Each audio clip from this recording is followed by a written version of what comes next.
listening to Sinister Spotlight here on Mephisto's Castle. I am Jose, and for tonight's episode, I have a very special guest. Most of you know him as the wickedly awesome and totally cool writer of Chuck Norris Ate My Baby. I'm, of course, talking about Matthew House, and I'm very, very pleased to have him with me here tonight. Matt, thanks so much for being here for this episode of Sinister Spotlight. Well, hello, everyone, and thank you very much for having me, kind sir. Oh, it's no problem at all. We're definitely honored to have you here, and it looks like it's going to be shaping up to be a very interesting conversation because, as you know, the theme of Sinister Spotlight is that the guest picks a film for us to talk about for the duration, and Matt has picked my nose. Picking his nose, and he's also Yes. picking a film for us to discuss. And that what's that? The Fly. That's I right. know. I was, yeah, it surprised me. But Wait. It surprised you when I picked it? yeah, well, no, it surprised me that you picked your nose. I wasn't so much Yes. surprised by the fly thing. I mean, You were like, you're picking your fly, like the fly on your jeans. yeah, it's something weird was going on. That much I know. But yes, it is true. He speaks the truth. Matthew has picked The Fly, and if we're talking about Cronenberg's Fly from 1986. I can't believe I just said we're talking about Cronenberg's Fly. Maybe that wasn't the best way to word it. I think he uses button up. But, we'll move on from there. Yes, Yeah. we're talking about Cronenberg's Fly, and it'll be a very titillating conversation. And to start off, I would like to ask you, Matthew, if you could give us a rundown of the plot of the film. I think I'm a little better at writing synopses, but we'll see if I can verbally give one. The Fly is about a scientist named Seth Brundle, who is played by Jeff Goldblum, Mhm. and he meets an investigative reporter named Veronica, who is Gina Davis, at this science party. There's lots of ecstasy there and house music. It's a good time. Oh, yeah. So he talks Veronica into coming back to his place to check out what is this shattering invention that he's created. And it turns out to be a pair of telepods that are capable of teleportation, but they can only teleport inanimate objects, not anything made of flesh and bone. So over the course of time, Veronica begins following Seth Brundle in the hopes of turning this discovery into a book where he would eventually go from being able to teleport inanimate objects, so being able to teleport human beings. And over the course of this time, they develop a relationship, and eventually Brundle solves the problem of being able to teleport a living being after he successfully transports something he sends himself through. The only problem is there's a fly that made into the telepod. Uh-oh. Yeah. So what follows is Seth Brundle's slow and painful deterioration from human to something that is far from human as he becomes fly. Is that a spoiler? I think people probably didn't get it, especially by the elusive title, but I think you played that pretty well. Okay. Yeah, so for those of you who didn't see that one coming, I apologize. I'm deeply hurt by I know. it's yeah. Someone was just about to watch it, and they're like, forget it. It's Done. like the end of, like, Last podcast I listened to. yeah. It's like we were the end of The Sixth Sense. Yeah, that's exactly what it's like, exactly. But I wanted to ask you, that was actually a Okay. wonderful synopsis, by the way. Was it? Okay. Yeah, and it was very awesomely verbally given, so you get a gold star, and if you scratch it, Yay. it smells like lemon, so have fun with It that. smells like, oh, nice. Yeah, I know, like right? lemon. I wanted to ask you, how did you first come into contact with The Fly, and were you as titillated by it the first time around as you are for subsequent viewings?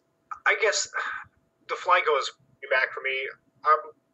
When it came out, I was about 9 years old, and it was a big movie at the time, so I probably had seen commercials for it and everything, but I specifically remember a friend of mine had gone to see the film with his father, and he was telling me about arm wrestling scene in the film, and I remember being so fascinated by it. I was at that age, like, where I had a few friends that, they had divorced parents, so their fathers would take them to see awesome horror movies, and they would tell me about it, right? So that was kind of like early thing that got me so interested in certain horror movies. movies in The Fly, he's telling me about this armor thing scene, and I was like, oh wow, that sounds really great. And first time I had ever seen it was on television, and incidentally, I taped it because I had a VCR. I was lucky enough to be a kid who had a VCR in his room, and Wow. I taped it on TV, and I literally watched it over and over and over and over again for many, many years. You could say like I've always been a big fan of The Fly since I was probably, I'd say, 10, 11 years old. Wow. So yeah, that's a long story. Yeah, yeah. It seems like you definitely have a history with this movie. You know, what I have a history. or you got it sounds like you guys are still on speaking terms, so that's good at least. I'm glad to see the relationship hasn't lost a little of its magic That's right. there. Yeah, it's nice. He Yeah. buys me flowers. Oh, The flowers. Yeah, Brundlefly can be sweet like that, I guess. yeah. He's never a buzzkill. Oh, Ooh, yeah, I went thank there. you. If you hadn't, I probably would have. So props to you for getting there first. It'll happen eventually, Oh yeah, yeah. Hopefully it'll happen many more times. of Yeah, course. for maybe not to the listeners' enjoyment, but much to ours. So, nah, nah, Exactly. nah, nah, That's nah. all it matters, listeners. Who cares about who listens to this? This is just for Yeah, us. as long as I can listen. Yeah, exactly. Yeah, one of the things that for the just to let all of you know as well, this was my first time watching The Fly, which surprised Matt quite a bit, and not surprisingly because it's a very well lauded film just in general, but especially in the little horror community. So to have not seen it is a pretty glaring omission, but I never did, so getting this chance to see it was definitely a treat, and I enjoyed it immensely. And one of the Awesome. things, yeah, yeah, so thank you Yeah, for no that. I problem. appreciate that. As soon as you had said I had not seen the movie, I was like, oh, okay, that's definitely my pick. That was the shining moment. Yeah, for sure. But one of the things that I really liked about the movie, as most of you probably know, this is a remake of the original 1958 film, which starred Vincent Price, among others. And one of the things that intrigued me about this film is that, in more ways than one, I think it's similar to John Carpenter's The Thing, in that not only is it a remake of a horror movie that was made in the 80s, but this particular remake, for one, is actually good. Shocker number one. Yeah, And shocker number two, which I think this is something in particular that a lot of modern audiences aren't really used to at all, is that this movie is radically different in almost in 98% of its aspects compared to the original that it came from. and that's definitely what makes it work too. Yeah, exactly. You see a lot of modern remakes, and the biggest problem with them is that they'll try to deviate a little bit, but not enough, and they Hmm. hold on to the wrong things, and they don't create something new. And if they don't create something new, it's not going to work. I mean, when you look at whenever someone says what are good remakes, the first two that always come to mind are The Thing and The Fly. They go Yeah. almost hand in hand, and after that, you're Dawn of the Dead, which is good because they went in a different way than the original one. Hmm. But for the most part, most remakes in general are just kind of the same. I don't actually have a problem with remakes at all, but Right. sometimes you get a good one, sometimes you get a bad one, sometimes you get a Fly, and sometimes you get a Nightmare on Elm Street. Yeah, exactly. And that's from what I've seen seems to be the main argument, and a lot because the concept of a remake in of itself, the concept of a remake itself isn't a bad idea when you think about it. Some of the best movies outside of horror have been remakes. Ben-Hur was a remake. Man Who Knew Too Much was a remake, and those are good ones. And those are the remakes. Actually, are usually the ones that, in those cases, are the ones that people most remember. So the concept is not bad. It's not inherently bad. It's just what some people tend to do with it. And like you say, Yeah, Nightmare on Elm Street is definitely a case of a remake just basically failing. And I think a real part of that is exactly as you said, they're holding on to the wrong aspects, and especially now it seems like the filmmakers are more intent on really holding on to those memorable scenes from the original. Like in Nightmare, you had the bathtub scene and the wall scene, which were the wall scene in particular was Yeah, horribly done. it's terrible. Yeah, as you can definitely attest. Yeah, And yeah. In comparison to the original one, which cost like $10 and a bed sheet. yeah, You know. it's just blows your mind that that it seems like they're holding on to these things because they're banking on that nostalgia that the audience is due to have after seeing the original, but they hold on to this stuff, and not only does it end up looking bad, but the stuff they put into it, which is quote unquote new, is it just falls flat. Yeah, It's like it's usually they're uninspired. yeah, it's like they're taking the originals and just adding things to it as opposed to completely reinventing it. Yeah, the biggest thing is they don't seem to be able to build around the story because they don't have a story. They take these specific moments and then build some stuff around it instead of Hmm. like taking an actual core story and then adding to the core story, which is why I think The Fly works so well because they add to a core story that could be told in many different ways. Yeah. You know, you could place the idea of a fly or a metamorphosis with something else, that it would work. And that's what a big problem is, that they lose that idea. They lose the idea of the story itself as the basis for the film. Right. And when you come down to it, you know, the reason we watch films to begin with is to, you know, when it comes down to the nitty gritty, it's about watching good stories. It's all Mm-hmm. about the story, and if you start faltering at that, then everything else is doomed to follow in a Yeah. similar fashion. Yeah, and I think that's probably like, even when I was a kid, and like I said, I enjoyed The Fly so much, and I look back and maybe think it was on some special effects and some of this and some of that, but at the heart of it, what's always lasted for me is that story. You know what I mean? It must have been good enough to enjoy when I was a kid, and I can still enjoy it now. Whereas you have films you watch when you're a kid, and watching it, like, ooh, that's not very good. Yeah. But something like The Fly is just such a strong core to it, and for a remake to be able to,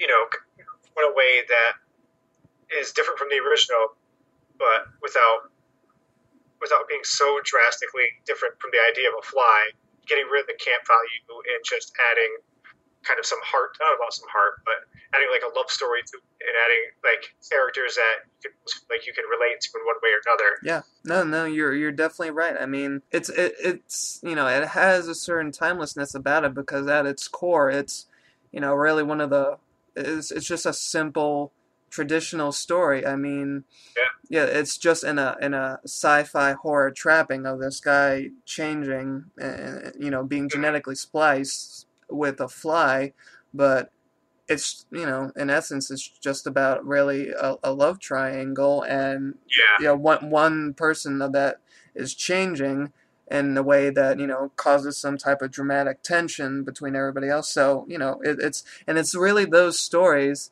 that you remember for so yeah. long, because I mean, who would have thought that Three Ninjas Kick Back wasn't so great of a movie? That's a It's not. surprise.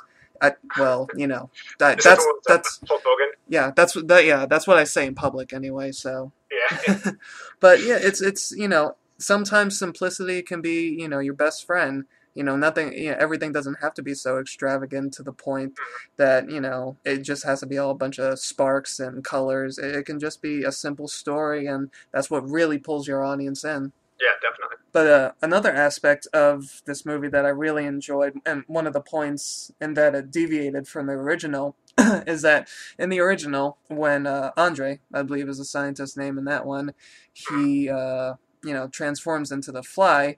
As most of us know, he gains the head and claw of of an ordinary housefly, and then the housefly goes off with his head and arm, which is kind of Yeah, comical, but what but it definitely is in retrospect for us for sure. oh yeah, yeah, and just the hokiness of it kind of adds to that. But one of the things that makes this version of the story so interesting, and I think it's definitely something that really benefits the story and makes it as emotionally powerful as it is that instead of Seth, Brundle directly transforming into a dude with a fly's head and a fly's claw, Yeah, yeah, he goes through a devolution into a monster as time goes yep. on. So you're with him that entire journey, whereas in the original, he was locked in his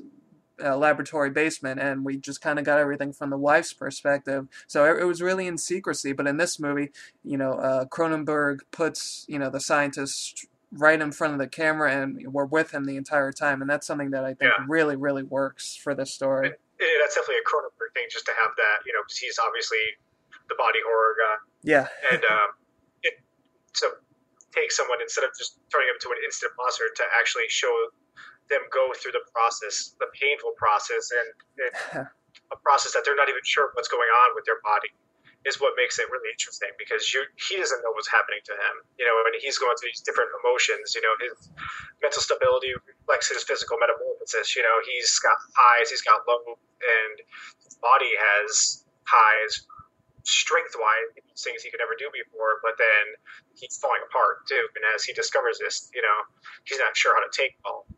So it's really interesting to see him go from point A to point B to point C, and how his change is kind of reflective, or it really works well with the relationship between the other characters too. Yeah.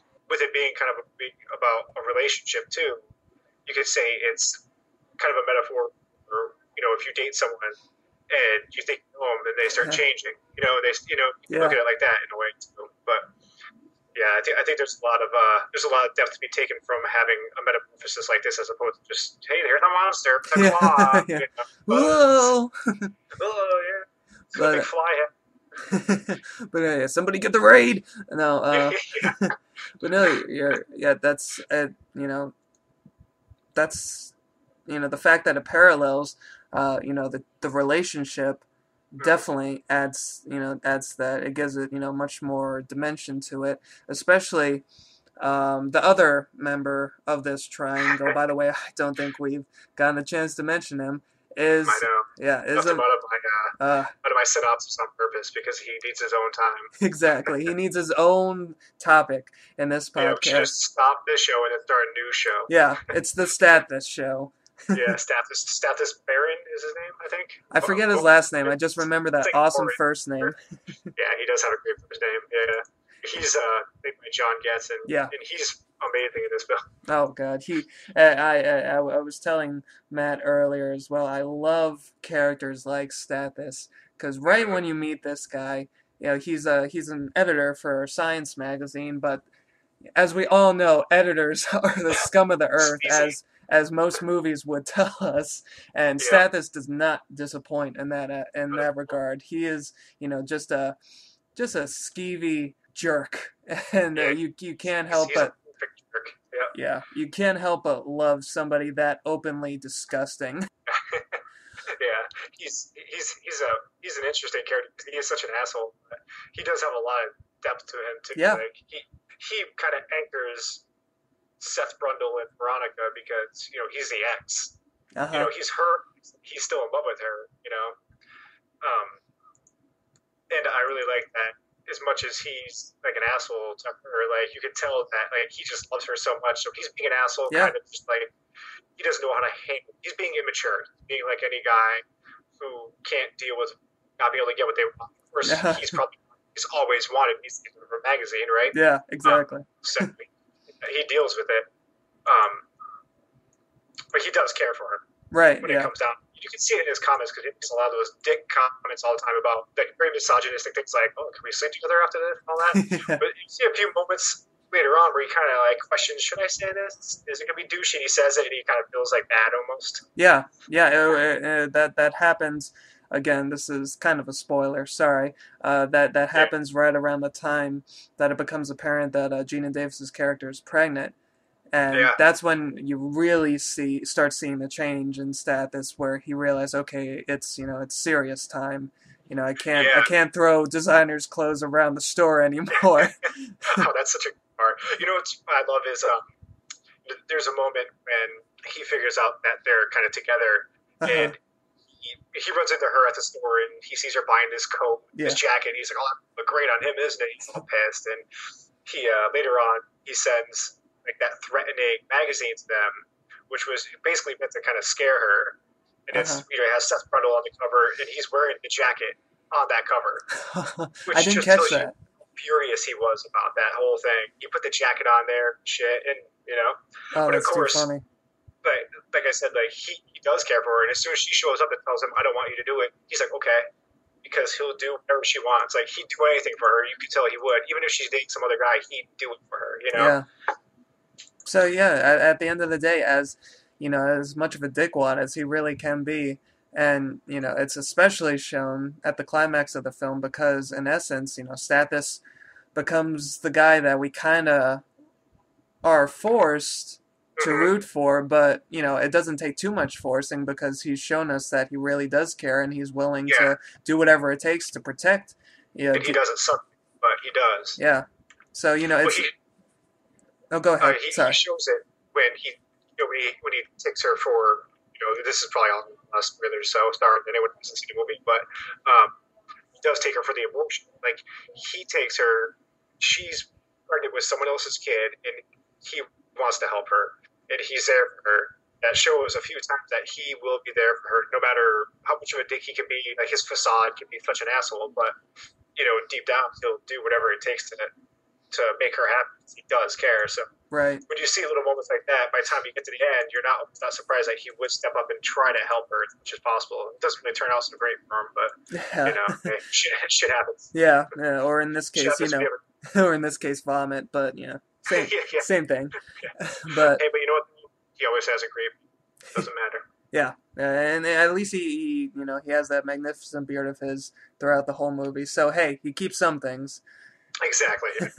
But no, If it's only I it's had such a beard. yeah. I'd be such an ass. I can only dream of both Yeah. of both. A big asshole and have a beard. Yeah, both of those things in that order. Yeah, exactly.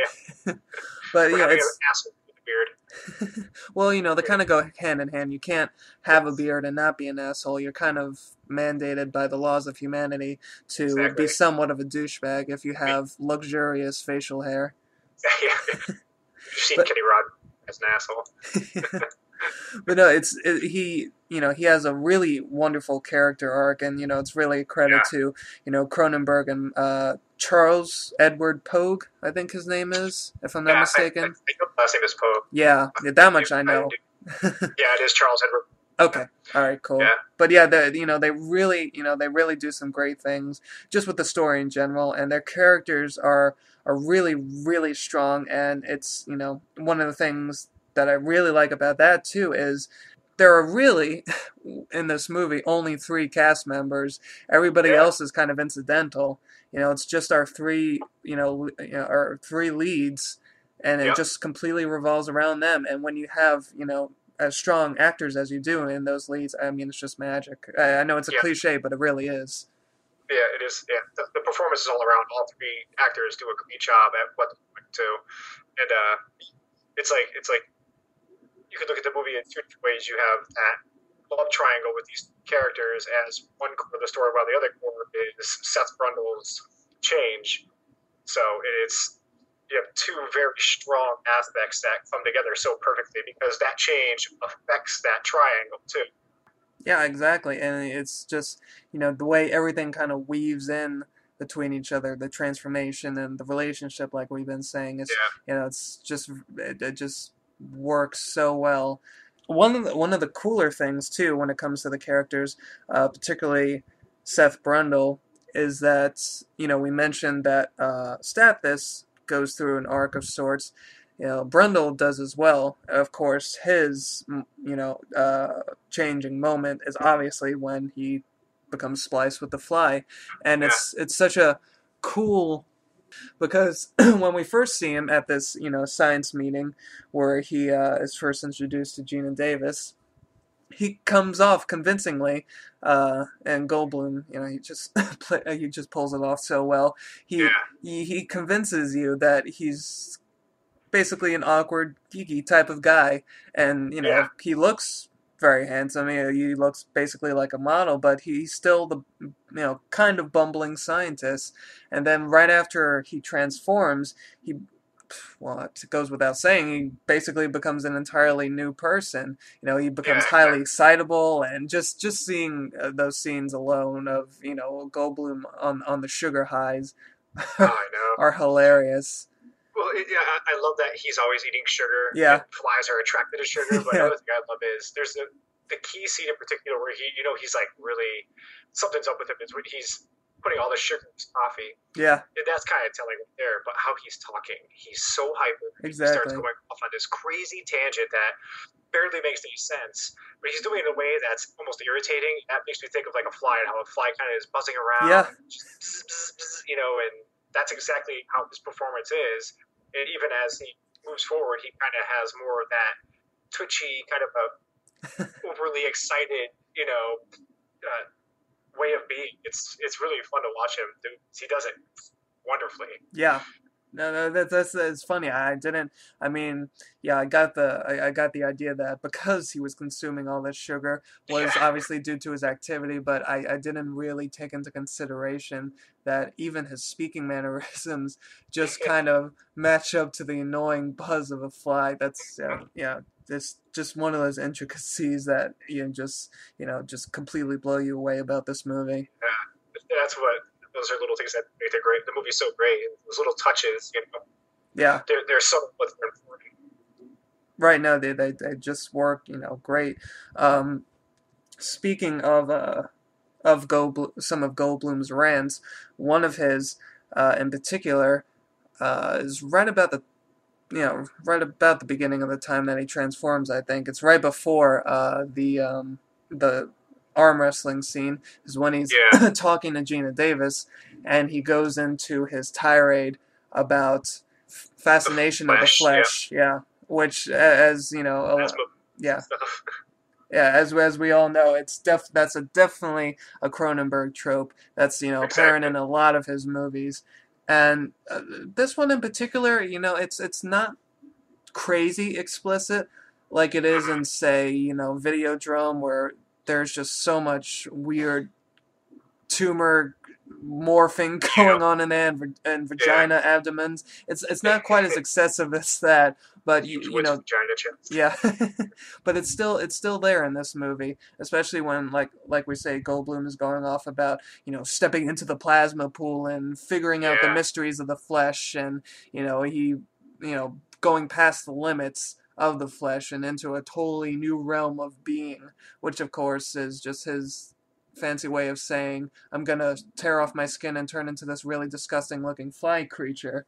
yeah. But But when he's at this point, he thinks that he's like in this I don't know revolution, but like he's almost become something amazing. He yeah, doesn't realize that he thinks he's changing, becoming something so incredible, but he's really becoming a monster. And that's actually kind of shown that he's becoming a monster when he's talking to Veronica.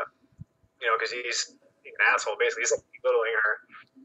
yeah, yeah, for sure. And that's a moment in the film where you see the Mr. Hyde coming out, so to speak, going along Mm-hmm. these lines of scientists and transformations. That's when you realize there's something dark in him. As funny as he is in his little excitable moments, that's when you Yeah, start to see that something is not right, and this is probably going to turn out really bad.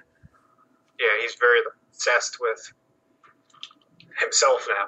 He's Yeah, obsessed with he's obsessed with his sex. I mean, like he yeah, just wants to.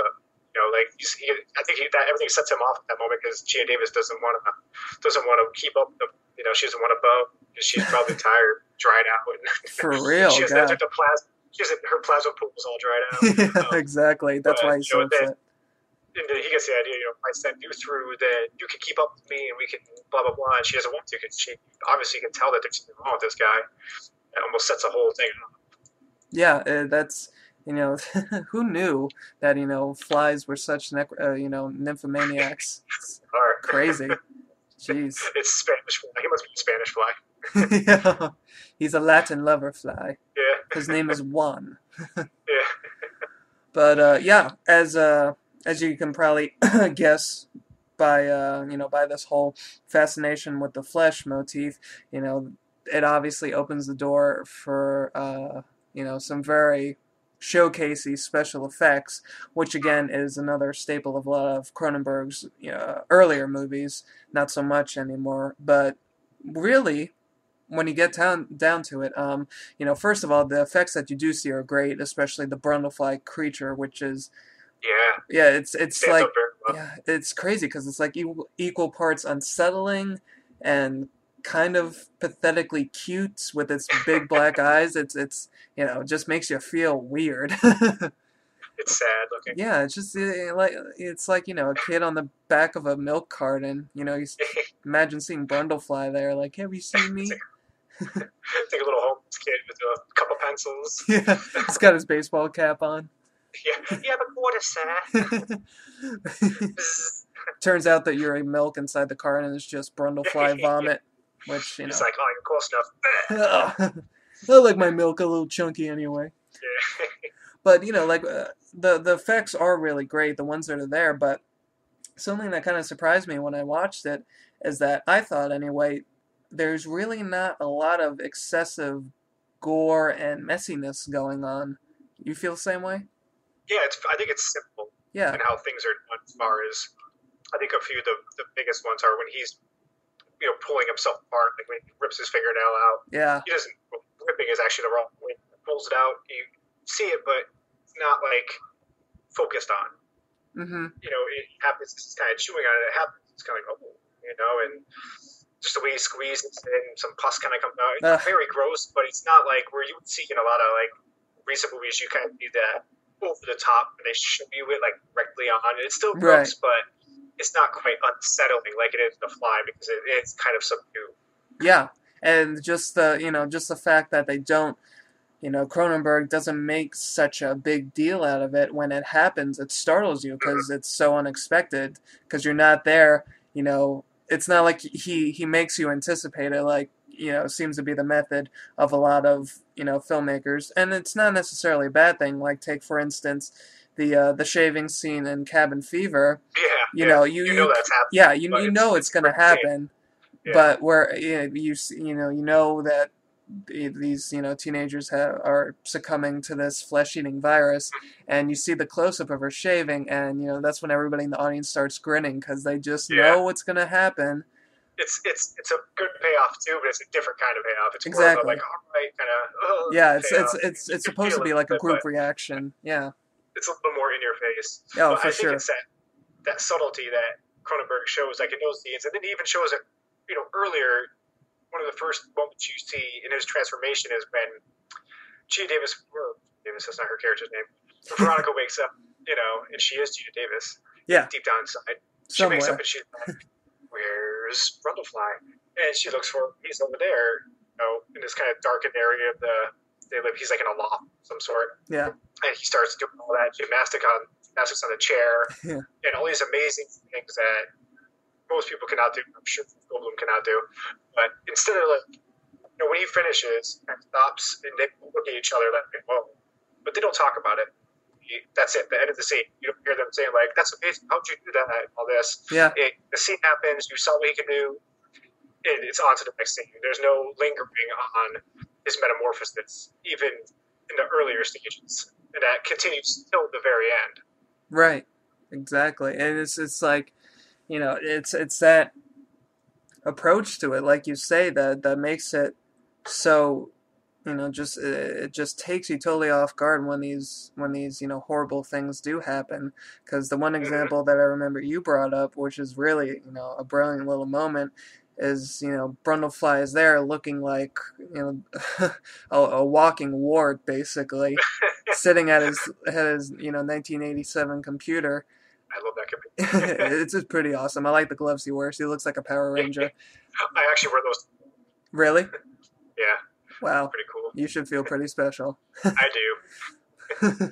But it's when he's sitting there, and I don't think he's wearing his gloves in that scene, but he's just sitting there, kind of, tapping his pencil quizzically against his head, trying to figure out, what the hell is going on, and he just sticks his pencil in his mouth, and like the three remaining sharp teeth that he has just kind of casually fall out of place. Yeah, and he has the exact same reaction that we kind of have, like, oh, Oh wow, yeah, like oh shit. yeah, it's like, damn. Yeah, the one of the things I love is when he goes to his little museum. He calls it his medicine cabinet. And he puts, I think that's when he puts the teeth in there, and Yeah, he opens it up. And you look in there, and you see all these things. You can't tell what anything is in there, yeah. but like you definitely see something that looks like a penis Oh yeah, that I'm for glad you brought that sure. up. I'm glad you brought that up Yeah, because that definitely, yeah, that yeah, you notice it too. Because actually, when I watched it, before we did this, my wife watched it for the first time, and she actually loved it too. And I said to her, I was like, I always thought that looked like a penis. She's like, yep, because she noticed it too. Because you look at it, because you look at it, you want to like try to make out what everything is. oh yeah, You really can't. You can't enough to be able to tell that one of those was like his.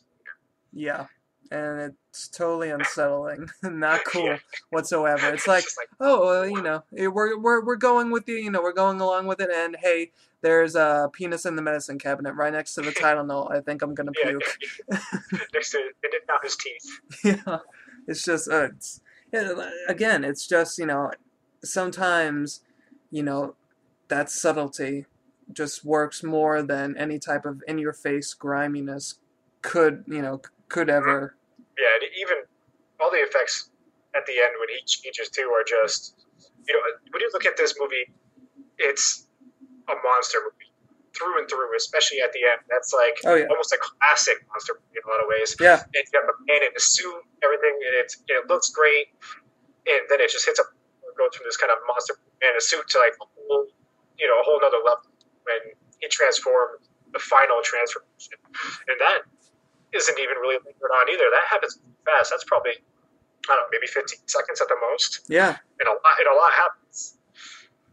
yeah. No, the scene is just so much stuff is going on. Poor Stathis is lying there with his with his Weird. vomited upon his beard, yes, and Yeah. his vomited upon hand and you know ankle, which he no longer has a hand or a foot, and you have that, and then Brundlefly is dragging Gina Davis to one of the telepods to merge himself with her and his child, and then you have just Brundlefly period, which is a sight for sore Yeah. eyes, and just so much stuff going on that you hardly notice it, and it's kind of funny because we compare this film to Carpenter's The Thing, and in that aspect they're pretty much totally different because in The Thing, even though most of the film.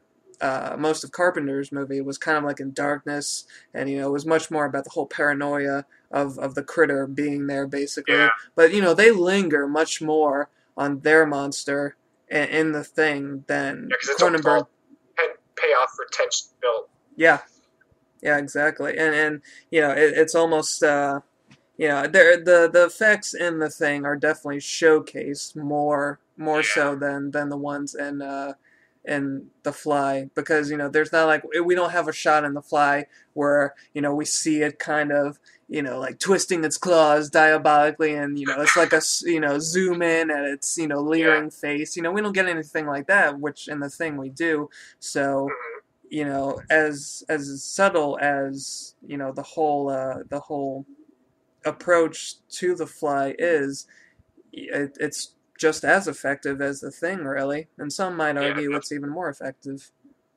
Yeah, because Crozen it's subtle. Yeah. The effects still hold up really well, and that's I hadn't watched it in a few years, so it was nice to see how well it could still stand up. Especially when like I said, I watched it with my wife, and she had never seen it, so I was kind of curious as to like how she would feel about it, and she was like, "Wow, that looks so good still." Like when that sequence happened, she's like, "Wow, that looks awesome," and I'm like, "All right, well, it still stands up pretty well. It looked good to me." Yeah, So, exactly. It's especially when you hear or see things yourself in an older movie, and you're taken back by the effects, and most of those seem to come from the 80s, because there was just it was practically a special makeup effects revolution going on in that decade. exactly.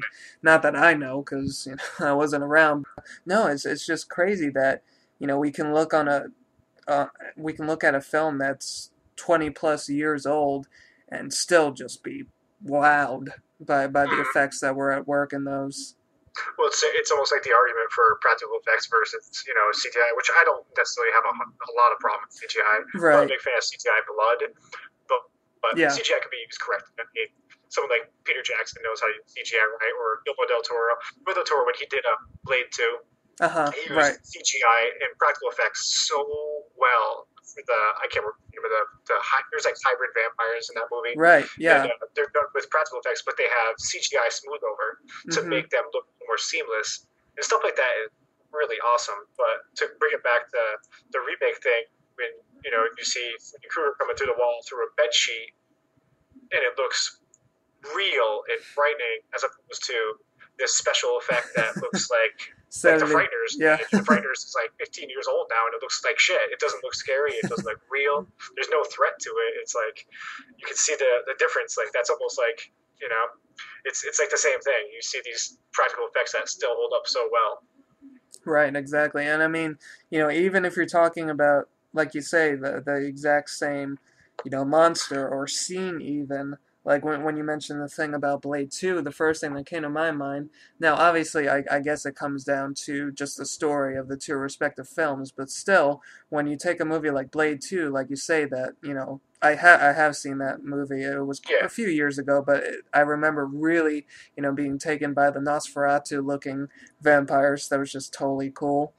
yeah, they And look great. I know, but freaking awesome. But when you take a movie like that and you compare it to, say, I don't know, you might not have a problem with these films in particular. I've only seen one of them, but you have Priest, which the vampire creatures in that, I'm not sure what was going on with them. Like I say, I guess it comes down to just what they were supposed to be, but they were completely CGI, and Okay, yeah, they. I guess you haven't seen it, but yeah, I haven't seen it, but they're that same director did Legion, and he did oh like kind of zombie vampire things in that, yeah, and they were CGI and they looked like shit too. yeah, So exactly. I'm sure It's it's probably the same thing. Yeah, it's just when you get down to it, I guess it's just over reliance. You can't. Mm-hmm. It should just Easy. be. It's just it should really be a tool, just another tool in the kit. It shouldn't be the Exactly, not toolkit. the Yeah, only tool. Yep, yep, it's yeah. very true. So it's just it just warms your heart when you're able to Yeah, see awesome practical effects like this. Pulled for sure. off by real craftsmen. Yeah, the artistry is there and it shows up so well. I wonder who did the effects. I should really look that up.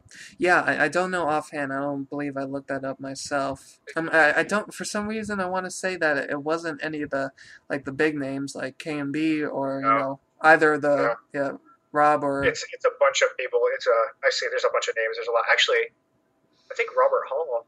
It's kind of funny. This guy Robert Hall did work on it. He it's the same one. He directed Oh, that's not him. okay. Anyways, well, it's a bunch of people. Well, sorry, there's a director named Robert Hall who's directed those Laid to Rest movies. There's a second one coming out, and Oh I've read yeah, it a few times. Yeah, yeah. I've but it's not the same one, I don't think. okay. Yeah, But I've heard of those movies by the way, and I saw your post on yeah, on the trailer for the second one coming out. for the second one, yeah, And yeah, like you say, it it's just looks like a bag of Hot Wolf farts. I couldn't have put it better myself. yeah, that's a quote. That should be on the But DVD. yeah, That's a DVD worthy it quote. definitely should. It's like a hot bag of wolf farts. It's like what? That would probably sell. That would sell DVDs, I think. Wolf farts.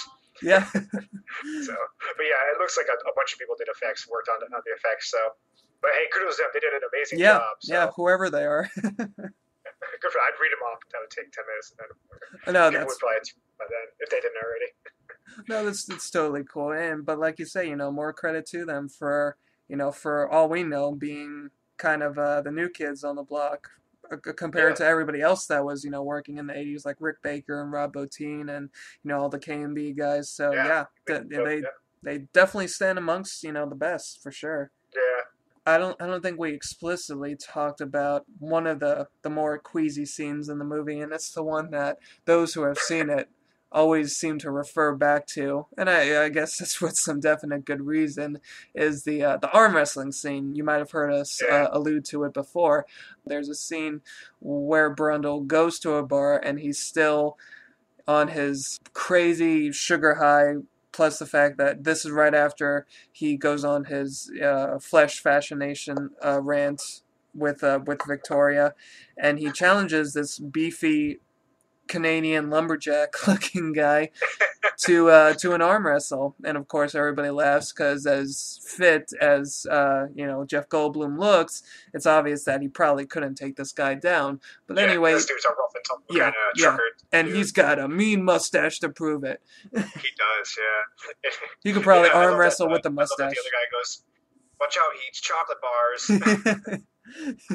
But yeah, that seriously, that dude could probably arm wrestle with his mustache if he wanted to. He could muscle stash. Yeah. But do you think he could muscle stash against Stathis' beard? I would pay to see that movie. Screw this fly thing. I'm Over here. I'm here. the top, yeah, over the top too. I'm here for Stathis Unleashed. exactly. As awesome as that would really be. Instead, we're subjected to seeing this poor guy, and again, when you see the things that Brundle does to some of the people in this movie, you really got to feel for them, no matter how jerky they may seem. Yeah. But this poor jerk has his arm is bent all the way back to the point that not only does it break skin, but it breaks the bones underneath. And of course, we see all the jagged tendons and bones sticking out of his wound, and it's just a really wince-inducing scene. And you always hear people talk about it. It's like it's not quite as extravagant, obviously, but it almost has the same type of infamy as, say, like the chest burster scene from Alien. Yeah. Like when you talk about the fly, it's like, oh god, you got to see that arm wrestling scene. It's so crazy. Well, it's like I said when I was a kid. That's what my friend had told me about was that one woman in particular. Because especially a young kid at that time, that's what they're. Oh yeah, kids love that weird shit. And what was great about that part too is you don't really get anything explicit or anything violent or anything at all until that moment. So when it happens out of nowhere. You're like, whoa, oh yeah, it happens like so quick. Yeah, exactly. And even when it happens, it's I mean, if they wanted to, Cronenberg could have gone further with that. I mean, he could have just torn the guy's arm off. I mean, why not? It's not like we wouldn't have believed that could have happened. Yeah. So he could have torn his arm off, and blood could have spurted everywhere. But they don't do that. He makes it, he deliberately makes it realistic to the point that we believe it's happening in as much movie sense as possible for us to believe that.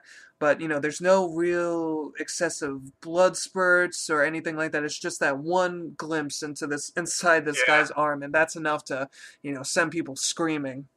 Exactly. Yeah, it's probably like 2 seconds. You see it pop out, and you're like, "Whoa!" And he gets up, he grabs this chick, and he takes off. That quick. And that's one thing that Cronenberg does well even now. His last few films have been crime movies, and I personally think they're really great films. But they're not. But he does do violence very well because he knows how to kind of get you, with without overdoing it. He never overdoes it. He knows how to make things look painful. You can really feel them. And he does that in all of his films. He's always been able to do that, but he does it for now. He still can get back to that. These movies that little moments of violence happen, and it's like, ow, whoop, Yeah. It's really great that he still he can do that. He's so restrained. Especially for Cronenberg, the director too. He's someone that's the old school, and while a lot of directors now, Romero, Argento, Craven, they've all altered over the years and have lessened, but Cronenberg has kind of gone through ways. He's been successful at making great movies, and he still has that such a hold. And a lot of it has to do with subtlety. I feel like he has to impress anyone by going over the top. Exactly. Yeah, he just gives you, he just gives you enough to convince you that somebody's gotten hurt and it's a real injury.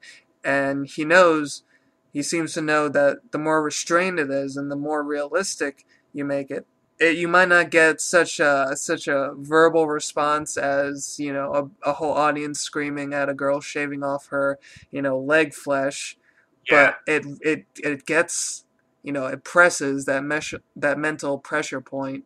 And that seems to be what he's really going for. He's looking to push those buttons, the ones that he knows that will really, make us wince and cringe. And he just knows how to apply that pressure directly. He knows how to the fear of being hurt or having something broke, losing fingernails and stuff like that. He knows how to get into that, Yeah. like make you feel it without overdoing it.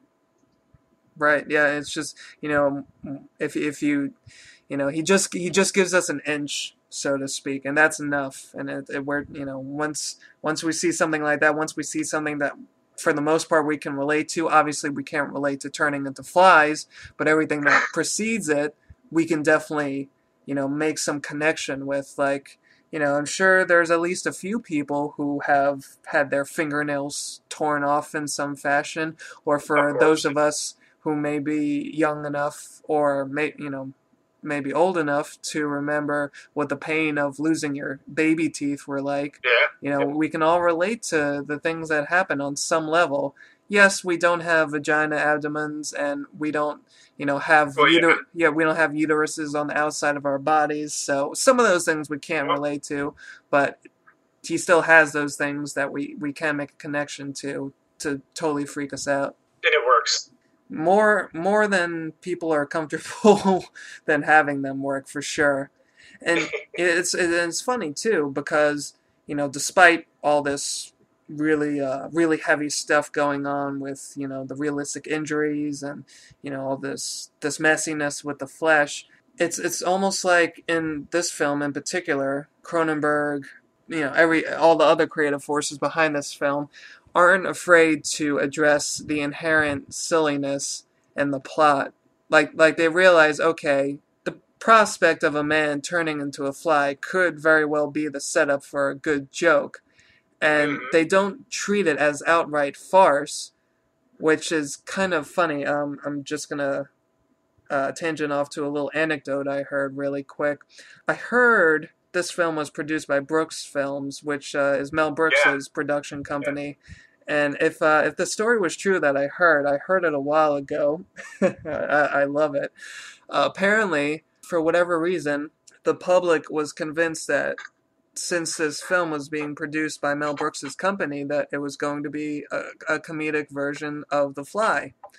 And come opening day, they like, I forget what exactly it was that they were selling. I think they were selling like little fly hats, like these stupid little, like, kind of like the Big Thumbs almost. They had fly hats, and everybody was ready for this hysterical version of The Fly. And then they watched Cronenberg's movie, and you could just imagine their faces dropping. Yeah, I can imagine the audience wouldn't be able to make it through it if they weren't ready for it. Yeah, you got the kids invited, and it's just not a pretty picture. So, like I say, I don't know how much truth there is to that story, but it's freaking hysterical. If it is, I wouldn't be surprised. if there is any truth to it. Getting back to my original point, even as serious as the movie is, Cronenberg's not afraid to confront the fact that it's kind of silly, a guy turning into a fly. And we especially see that, in the scenes that we mentioned when Brundle's on the sugar high and he's talking in such an ecstatic manner that, that's funny in of itself. And then the one moment that I actually got an audible laugh out of was when Victoria visits Brundle back in his loft, and this is after his transformation has progressed considerably. And she finds him amidst all this rotting food and just decay, and he looks like shit. And he sits down at some point, and he picks up a box of donuts. And it's almost involuntary. It's like his body is, now, he's no longer master of his own body. He just picks up this box of donuts, and almost involuntarily, he vomits all over them. In that in with his digestive fluids, and his reaction to it is priceless, because he just takes a look at it and he's like, "Oh, that's disgusting." He looks so shocked, like, yes, in front of this woman that this beautiful woman that he cares about, in front of someone, period. He's so embarrassed, like looking like, I can't believe that just happened, and you saw it, and like, shit.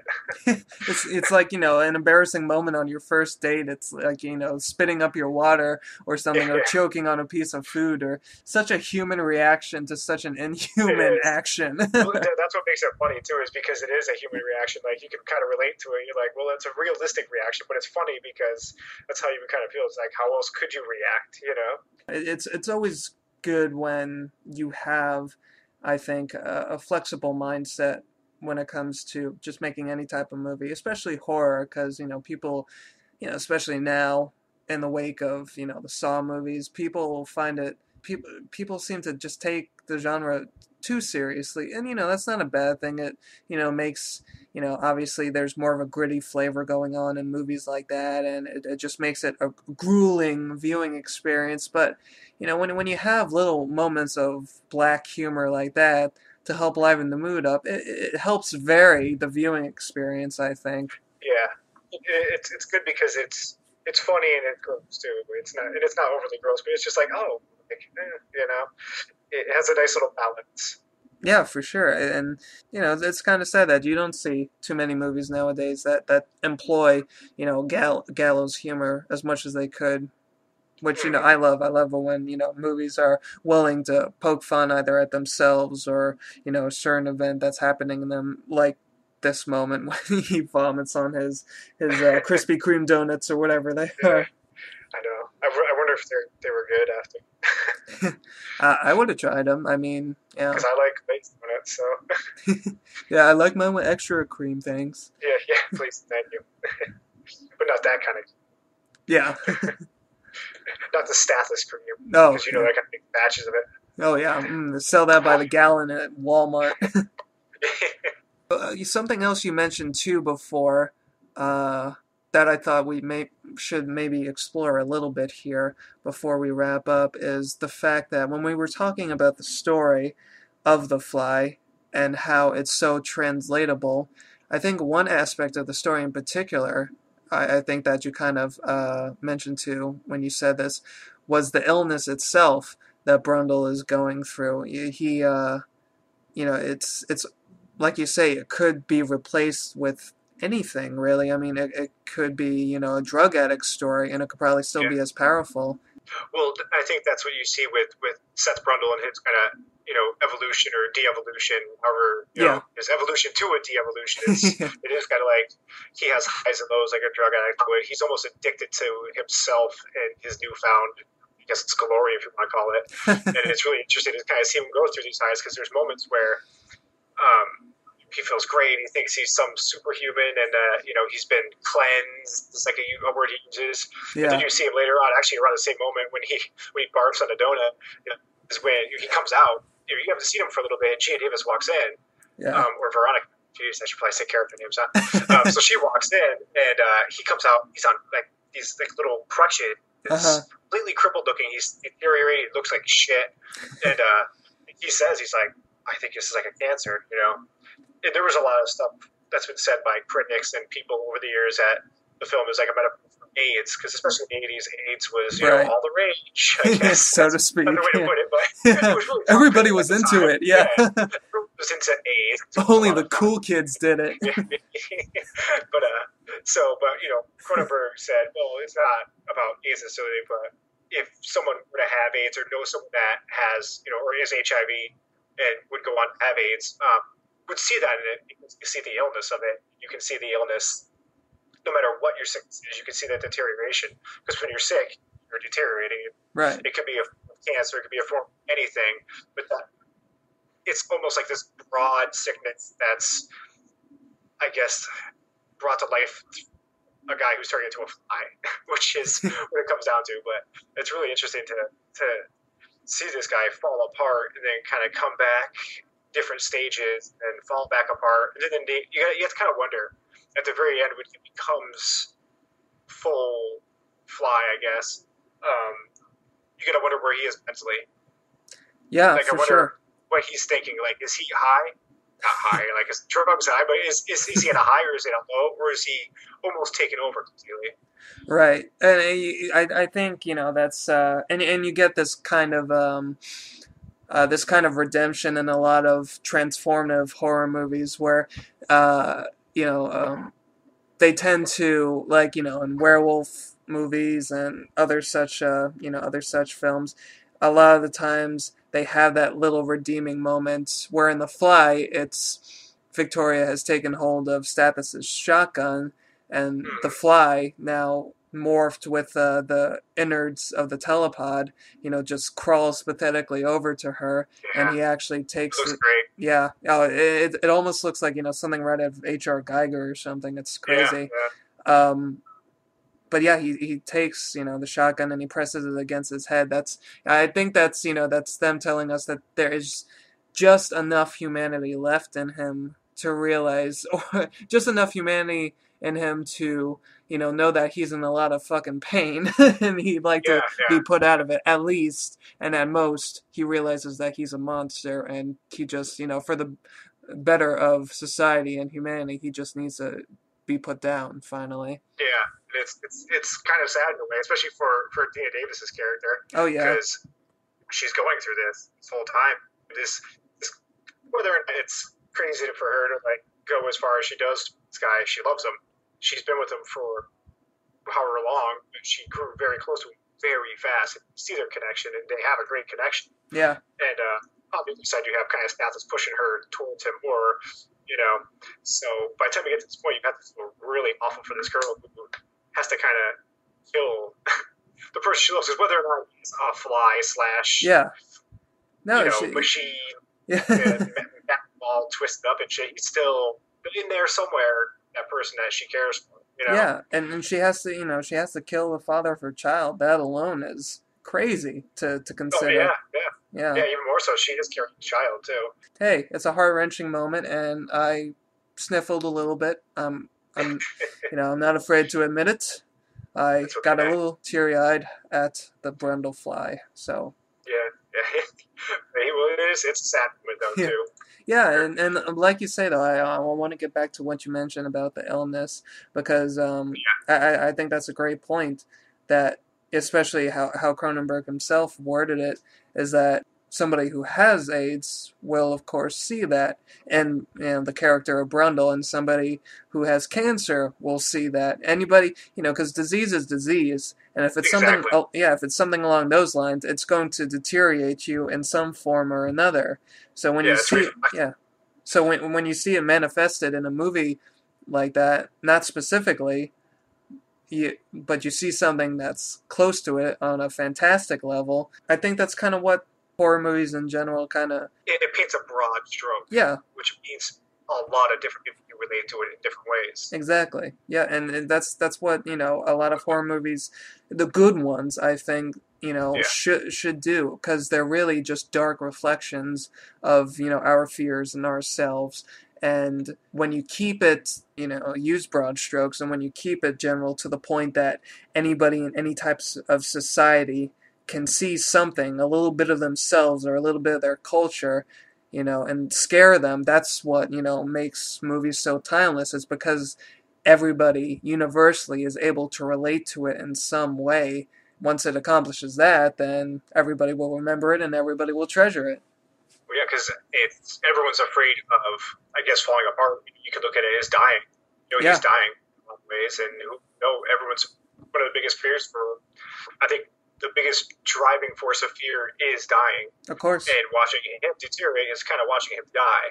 So even outside of disease, it's seeing him lose like old age. When you grow old, you lose your hair, lose your sight, Lose your you teeth. lose your teeth. Yeah, you Yeah, lose your teeth. You regress. So there's a lot that you could look at that way too, which is very interesting because even if you don't have any illness for yourself or for a family member, you have no connection to it, which most people do, yeah, fortunately. But everyone grows old, they die. yeah. It's gonna happen, except for Stathis, because his beard keeps him alive. Yeah. It's his beard is actually the product of alchemy. It's able to keep him Yes. alive for hundreds and hundreds of years.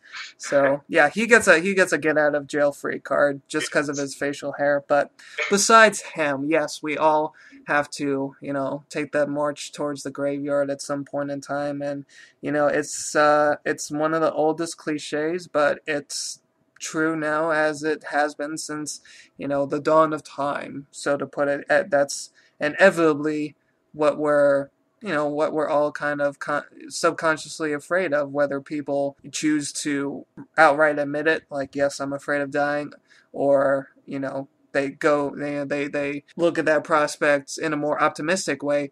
it's still, it's still a fear, though. I think even people who say they aren't afraid of dying, I think, for all you know, it's the end. And, that Yeah, yeah. prospect is scary for anybody because nobody wants it to end. Horror movies and all their various metaphors for death, inevitably, that's what they all boil down to. It's, I won't say that they all boil down to just death in of itself, but a vast majority of them, I think, could definitely be related to just the prospect of having to shrug off the mortal coil. Which he almost kind of does. He sheds his skin at the Yeah, end when he's the fly, right? that's his mortal He, coil. It's his yeah, skin, he loses his exactly. humanity. Yeah, Yeah, good connection. I like your yeah. metaphor. See, I like that too. I kind of want to, unfortunately, wrap this up. It's been, a very invigorating conversation, I think, but just For to, sure. yeah, just to kind of encapsulate some of the things we've talked about here, I wanted to ask you, why did you choose this film, The Fly, for your Sinister Spotlight? What's its basic significance to you? Well, to be honest with you, it was really tough picking. picking. Yeah, I struggled for a little while, and as time grew, I was thinking, and I had a few movies I was thinking about, and I was thinking, talk about something I really, really loved. But I didn't want to talk about something that I guess that was talked about as much as other movies I love. Like, if I look down my list of top 5 movies, I'll throw Halloween, Night of the Living Dead, Texas Chainsaw Massacre, movies like that. good choices, And by the we can way. talk about those. Those are great to talk about, but they're talked about quite a bit. Yeah, And I was like, literally, it just popped in my head. Lions, that's my pick for sure. And then I think you had messaged me that same day, or it was actually you had messaged me, and I finally came up with like right before I wrote you.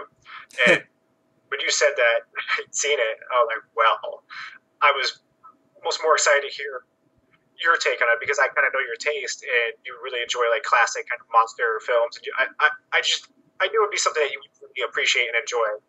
And besides that, it's a movie I love. I grew up loving it. I mean, I watch it. I really did really watch it all the time. I was I actually was one of those kids that had a basement room, oh, and lucky. I had it was awesome. Like, you said you did too.